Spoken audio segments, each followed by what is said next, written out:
ख़वातीन व हज़रात सलाम व आदाब। आपका मेज़बान माजिद रशीद रशीदी। वारदात मुंशी प्रेमचंद का मशहूर व मारूफ अफसानवी मजमुआ। जिक्र होगा 5वें अफसाने का, जिसका उन्वान है रोशनी। अफसाना शुरू करने से पहले गुजारिश है कि हमारे चैनल को सब्सक्राइब करें और वीडियो को लाइक कीजिए ताकि हमारी हौसला अफजाई हो और हम तहे दिल से आपकी खिदमत बजा लाएं। रोशनी। नंबर 1। ICS पाकर हिंदुस्तान आया तो मुझे ममालिक मुत्तहिदा के एक कोहिस्तानी इलाके में एक सब डिवीज़न का चार्ज मिला। मुझे शिकार का बहुत शौक था और कोहिस्तानी इलाके में शिकार की क्या कमी। मेरी दिली मुराद बर आई। एक पहाड़ के दामन में मेरा बंगला था। बंगले ही पर कचहरी कर लिया करता था। अगर कोई शिकायत थी तो ये थी कि सोसाइटी न थी, इसलिए सैर व शिकार और अखबारात और रसाइल से उस कमी को पूरा किया करता था। अमेरिका और यूरोप के कई अखबार और रिसाले आते थे। उनके मज़ामीन की शगुफ्तगी और जिद्दत और ख़याल आराई के मुकाबले में हिंदुस्तानी अखबार और रिसाले भला क्या जचते।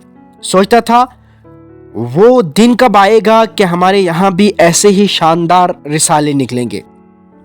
बाहर का मौसम था, फागुन का महीना। मैं दौरे पर निकला और लाहौर के थाने का मुआयना करके गजनपुर के थाने को चला।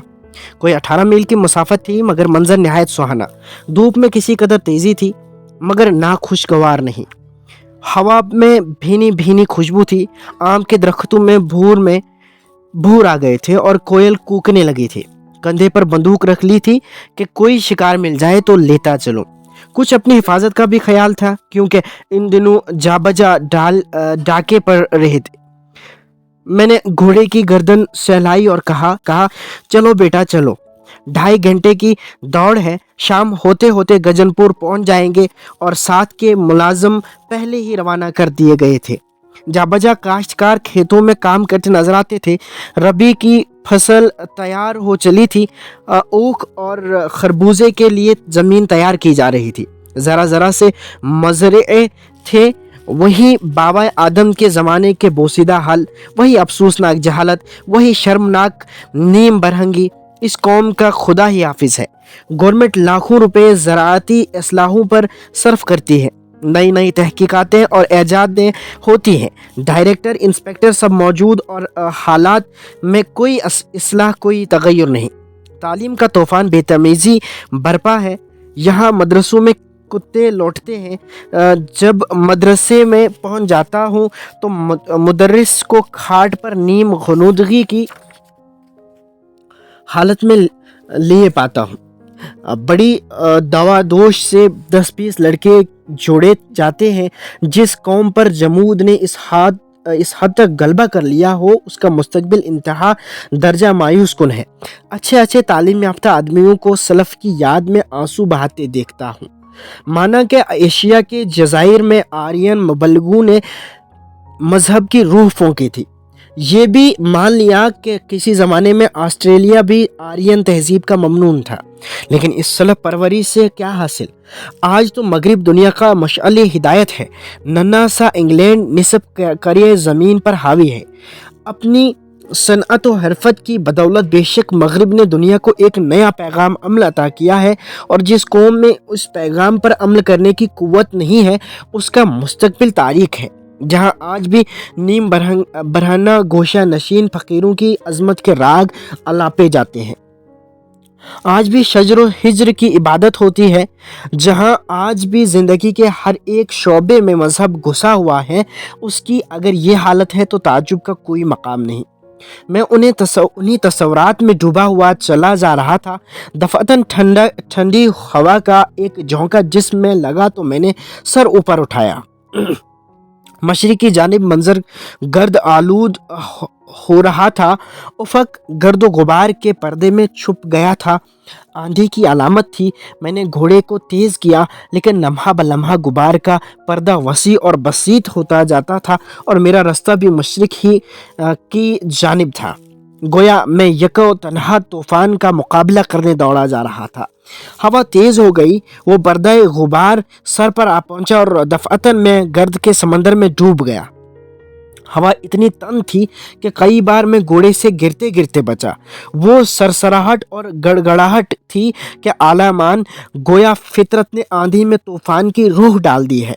10-20 हज़ार तो भी एक 10-20 हज़ार तोपें एक साथ छूटती तब भी इतनी होलनाक सदा न पैदा होती। मारे गर्द के कुछ न सूझता था, यहाँ तक कि रास्ता भी नजर न आता था। उफ, एक कयामत थी जिसकी याद से आज भी कलेजा कांप जाता है। मैं घोड़े की गर्दन से चिमट गया और उसके अयालों में मुंह छुपा लिया। संगरेजे गर्द के साथ उड़कर मुंह पर इस तरह लगते थे जैसे कोई कंकरियों को पिचकारी में भरकर मार रहा हो। एक अजीब दहशत मुझ पर मुसल्लत हो गई। किसी दरख्त के उखड़ने की आवाज़ कानों में आ जाती तो पेट में मेरी आंतें तक सिमट जाती। कहीं कोई दरख्त पहाड़ से मेरे ऊपर गिरे तो यही रह जाऊं। तूफान में ही बड़े बड़े तोदे भी टूट जाते हैं। कोई ऐसा तो तोदा लड़खड़ा हुआ आ जाए तो बस खात्मा है। हिलने की भी तो गुंजाइश नहीं। पहाड़ी रास्ता कुछ सोजाई देता नहीं। एक कदम दाहिने बाएं हो जाऊं तो 1000 फुट गहरे खड्ड में पहुंच जाऊं। अजीब हैजान में मुब्तला था। कहीं शाम तक तूफान जारी रहा तो मौत ही है। रात को कोई दरिंदा आकर सफाया कर देगा। दिल पर बेइख्तियार और कद का गलबा हुआ। मौत भी आई तो इस हालत में कि लाश का भी पता न चले। उफ़ो, कितनी जोर से बिजली चमकी है कि मालूम हुआ एक नेज़ा सीने के अंदर घुस गया।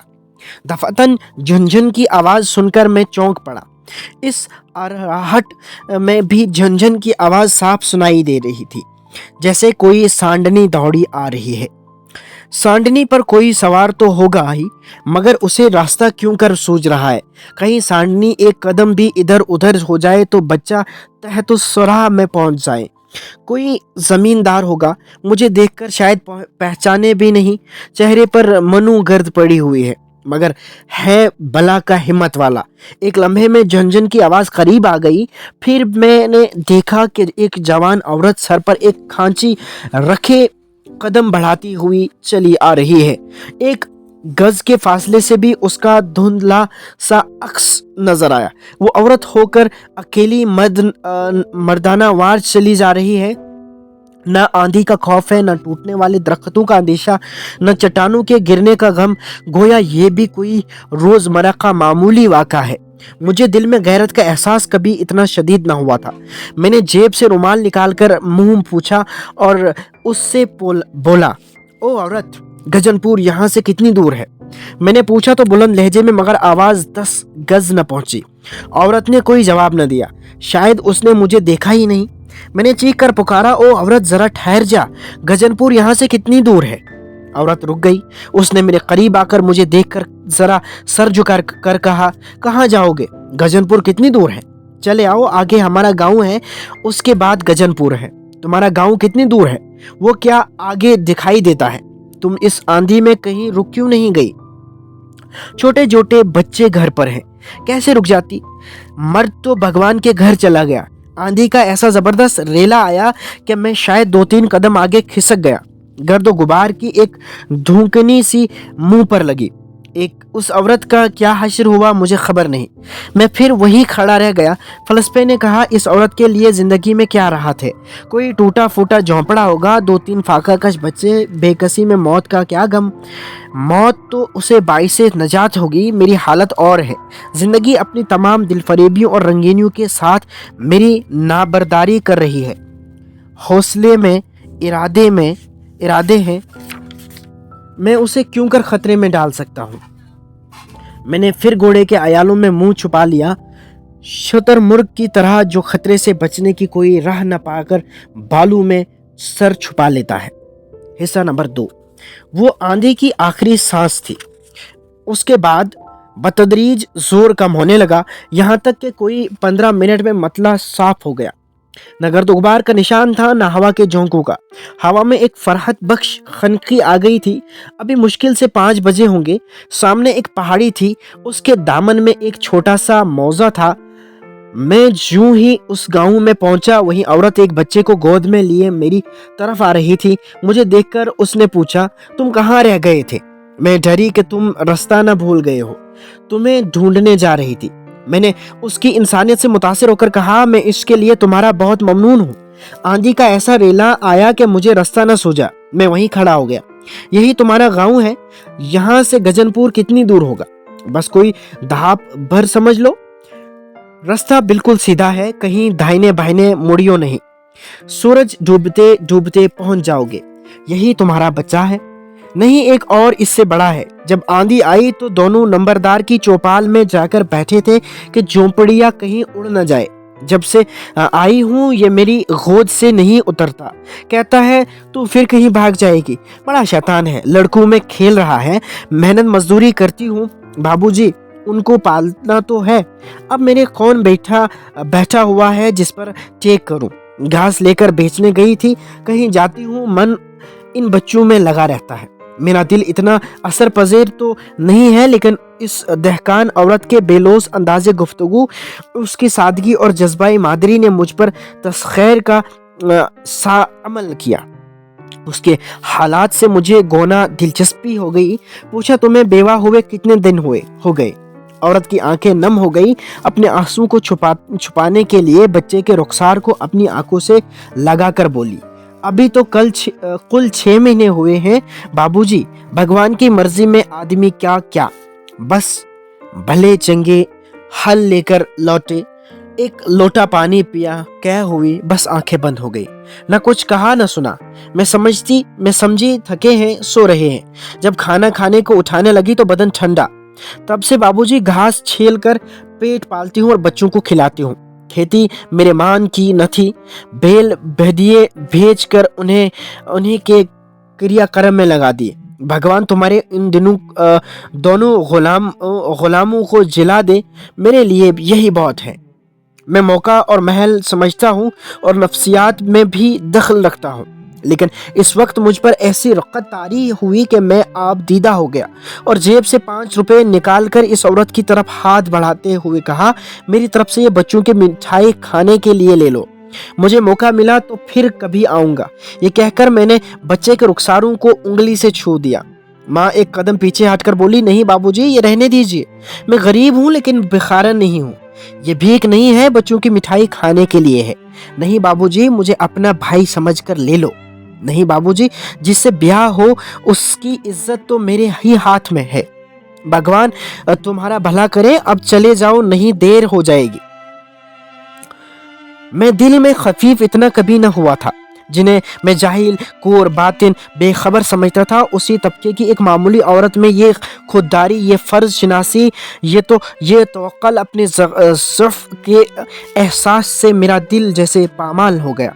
अगर तालीम फिल हासिल तहज़ीब नफ्स से है और महज आला डिग्रियां नहीं, तो ये औरत तालीम की माराज पर पहुंची हुई है। मैंने नादिम होकर नोट जेब में रख लिया और घोड़े के एड़ लगाते हुए पूछा, तुम्हें इस आंधी में जरा सा डर न मालूम होता था? औरत मुस्कुराई, डर किस बात का? भगवान तो सभी जगह है, अगर वो मारना चाहे तो क्या यहाँ नहीं मार सकते? मेरा आदमी तो घर आकर बैठे बैठे चल दिया। आज वो होता तो तुम इस तरह गजनपुर के लिए न जा पाते, जाकर तुम्हें पहुंचा आता, थोड़ी खिदमत करता। घोड़ा उड़ा, मेरा दिल उससे ज्यादा तेजी से उड़ रहा था, जैसे कोई मुफलिस सोने का डला पाकर दिल में एक तरह की परवाज का एहसास करता है। वही हालत मेरी थी। इस दहकान औरत ने मुझे वो तालीम दी जो फ़लसफ़ा और माबाद तबीयत के दफ्तरों से भी न हासिल हुई थी। मैं उस मुफलिस की तरह उस सोने के डले को गिरह में बांधता हुआ एक गैर मुतरक़्बा नेमत के गुरूर से मसरूर, इस अंदेशे से खाइफ कि कहीं ये असर दिल से मिट ना जाए, उड़ा चला जाता था। बस यही फिक्र थी कि इस पाराए ज़र को दिल के किसी गोशे में छुपा लूँ जहाँ किसी हरीस की इस पर निगाह न पड़े। हिस्सा नंबर 3। गजनपुर अभी 5 मील से कम न था। रास्ता निहायत पेचीदा, बेबरगुबार। घोड़े को रोकना पड़ा। तेजी में जान का खतरा था। आहिस्ता आहिस्ता संभलता चला जाता था कि आसमान पर अब्र घिर आया। कुछ तो पहले ही से छाया हुआ था, पर अब इसने एक अजीब सूरत इख्तियार की। बर्क की चमक और रअद की गरज शुरू हुई। फिर उफक मशरिक की तरफ से जर्द रंग के अब्र की एक नई तह उस मटियाले रंग पर जर्द लीप करती हुई तेजी से ऊपर की जानिब दौड़ती नजर आई। मैं समझ गया ओले हैं। फागुन के महीने में इस रंग के बादल और गरज की ये मुहीब गिड़गड़ाहट साला बारी की अलामत है। घटा सर पर बढ़ती चली जाती थी। यकायक सामने एक कफे दस्त मैदान आ गया, जिसके परले सिरे पर गजनपुर के ठाकुर दीवारे का क्लिस साफ नजर आ रहा था। कहीं किसी दरख्त की भी आड़ न थी, लेकिन मेरे दिल में मतलिक कमजोरी न थी। ऐसा महसूस होता था कि मुझ पर किसी का साया है जो मुझे हर आफत हरगिज निद से महफूज रखेगा। अब्र की जर्दी हर लम्हे बढ़ती जाती थी। शायद घोड़ा उस खतरे को समझ रहा था। वो बार बार रहनाता था और उड़कर खतरे से बाहर निकल जाना चाहता था। मैंने भी देखा रास्ता साफ है, लगाम ढीली कर दी। घोड़ा उड़ा। मैं उसकी तेजी का लुत्फ उठा रहा था। दिल में खौफ का मुतल्लिक एहसास न था। 1 मील निकल गया हूं कि एक रुपट आ पड़ी। पहाड़ी नदी थी, जिसके पेटे में कोई 50 गज लंबी रपट बनी हुई थी। पानी की हल्की धार रपट पर से अब भी बह रही थी। रपट के दोनों तरफ ला हौल वला कुव्वत।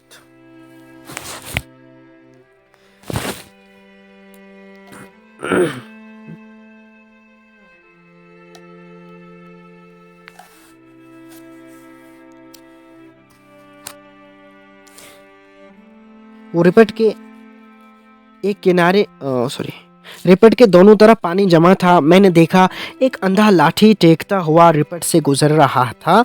वो रिपट के एक किनारे से इतना करीब था कि मैं डर रहा था कहीं गिर न पड़े। अगर पानी में गिरा तो मुश्किल होगी, क्योंकि वहां पानी गहरा था। मैंने चिल्लाकर कहा, बुढ़े और दाहिने को हो जा। बूढ़ा चौंका और घोड़े के टापू की आवाज़ सुनकर शायद डर गया। दाहिने तो नहीं हुआ और बाएं तरफ हो लिया और फिसलकर पानी में गिर पड़ा। उसी वक्त एक नन्हा सा ओला मेरे सामने गिरा।